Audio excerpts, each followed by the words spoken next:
Is this perspective? Remember when you were like 12 and watching some shitty Law and Order ripoff show?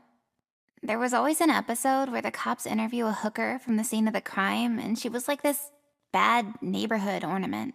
Like, had no story beyond, yeah, I was sucking dick and heard a gunshot, and then you barely think about her. You watch it like, that's just supposed to be this stupid horror character, like, that's her thing. It doesn't even come into your mind, you just passively think, oh, I'll never be her. But then you grow up to be gorgeous, get handouts for it, your parents get divorced, your friends move away, you need drugs and money for drugs, and... Are these excuses or justifications? You tell me. I told myself I was a sex worker. Not lazy, pathetic, desperate, a sex worker. Sex worker felt a lot better than whore, but it didn't change the reality. Reality is, I was just another stupid whore. I was a dumb, stupid, fucking foot whore. So laugh all you want. Forget about me all you want. But at least I'll be gorgeous forever. What would you do? No, actually, what the fuck would you do?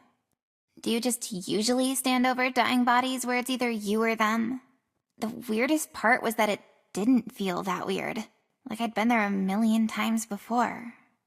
You ever go to a party where someone ODs and you immediately learn every kid's economic background?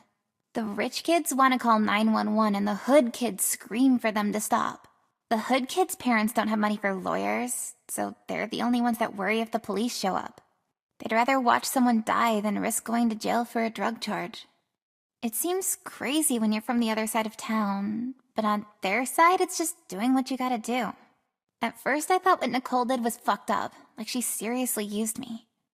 But when I look at where I'm at now, and where I was, does the end justify the means? After that night, I never took another client again.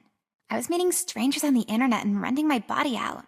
Yeah, Jeffrey died, but how soon was it gonna be before I fucking died? In a weird, emo Lizzie McGuire miracle twist, Nicole killing Jeffrey basically saved my life. Was that her intention? Fuck no. But as much as people hate her, she's kinda necessary.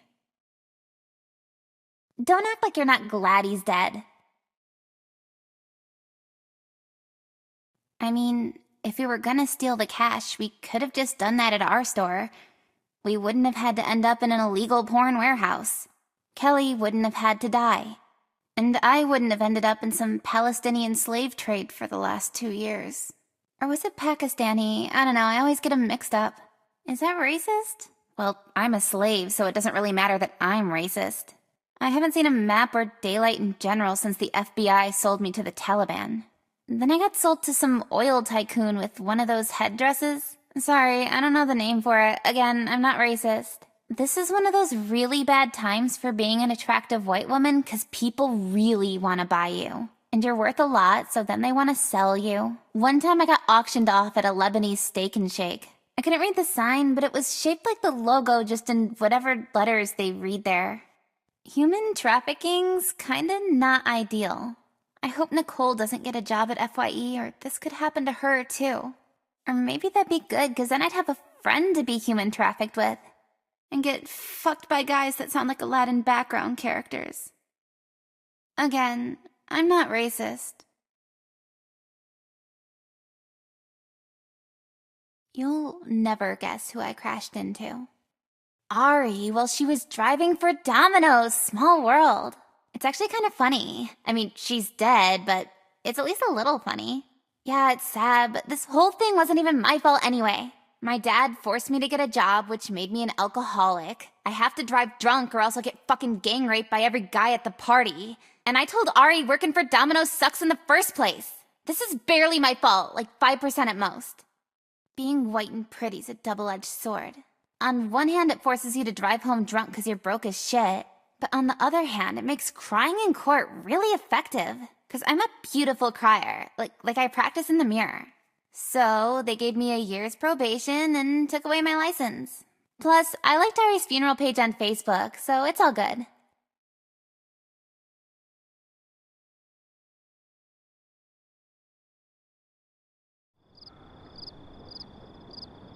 Is seriously no one home?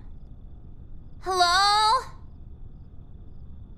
Maybe your headphones are really loud.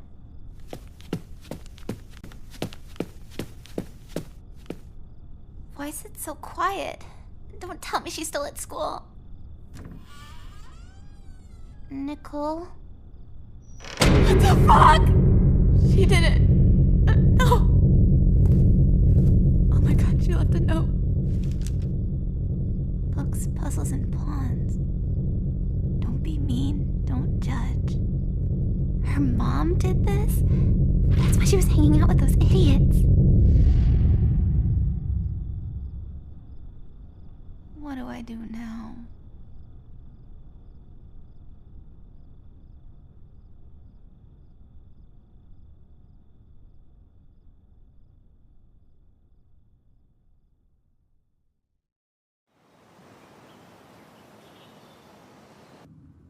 And you did the assignment? Well, yeah. So, why didn't you submit it on time? 'Cause Blackboard sucks actual fucking dick. Shouldn't you clarify with your teacher that you're having technical problems before the deadline? Shouldn't they make sure it works before they make us use it?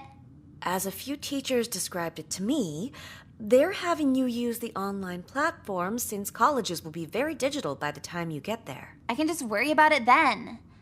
If I even make it there. I'm sure the grading with your new history teacher will be fair. That's what you think. Other than that, how's it going with your new classmates? Same as the old ones. Is that good? Was it ever?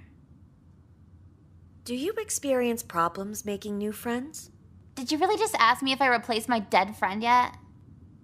Do you think you could replace her? You're making a terrible case for women in the workplace right now. It wasn't just a turbulent day for you. The entire school was upside down with multiple problematic events. But as they say, life goes on. For who? Everyone. Everyone else. Her passing was very difficult for you. What the fuck do you think? It might be tricky to see it this way now, but certain tragedies don't affect everyone else the way they affect you. So is this a therapy session for everyone else or me? Call everybody in, ask them some rhetorical questions for a salary. What I mean is, the world revolves every day, whether you're sad or happy. Our goal here is to make sure you're happy enough to keep up with the world. I don't want to be happy in a world that doesn't give a shit about me. Plenty of people care about you. Did my math teacher give a shit when Nicole killed herself? Or what about the guys asking me out the day after? 2 or 3 people cared about Nicole. Tops. That's not plenty. No one really cares about me now. Learned that the hard way. How do you know? I got molested by my teacher. My friend killed herself. And guess what changed? Absolutely nothing. Flowers and Target gift cards for a week and everything's back to normal. Everyone's back to not caring. No one cares about me because no one considers how my life's gonna be different forever. It won't be different forever. Exactly.